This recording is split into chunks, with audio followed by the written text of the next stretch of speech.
Mula sa 4 na impeachment complaints laban kay Vice President Sara Duterte, naging 2 na lang ang umusad sa House Committee on Justice ngayong araw. Sa pagsisimula ng pagdinig ng komite, formal na binawi ng grupong Tindig Pilipinas ang ikalawang impeachment case laban kay VP Sara upang mas mapabilis umano ang impeachment proceedings, kaya susuportahan na nila ang ikatlo.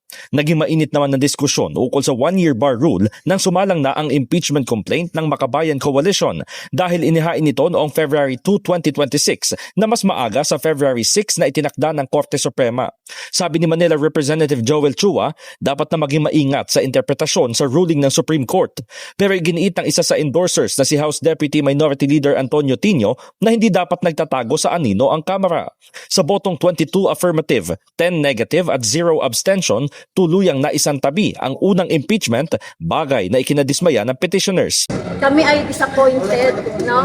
Lulukot kami set aside yung aming impeachment complaint dahil hindi pinanindigan ng Committee on Justice yung kanilang rules, hindi pinanindigan ng Kongreso ito yung rules na dapat na ang rules ng Kongreso as regards dun sa impeachment complaint.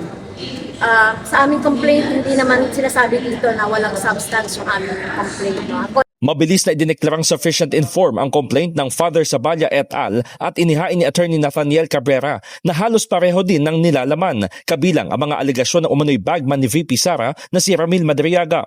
Samantala, nilinaw naman ng mga lider ng komite na hindi naman mababawasan o mapahihina ang merito ng ikatlo at ika-4 na reklamo. The endorsers of the first and second complaint said that they are supporting and are joining the deliberations of the third and fourth impeachment complaints. There was no ruling on the merits.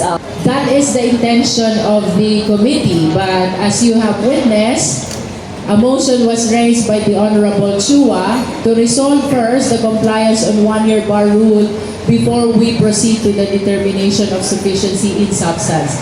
But really, it is the intention of the Justice Committee to include that in the determination of sufficiency in form, no?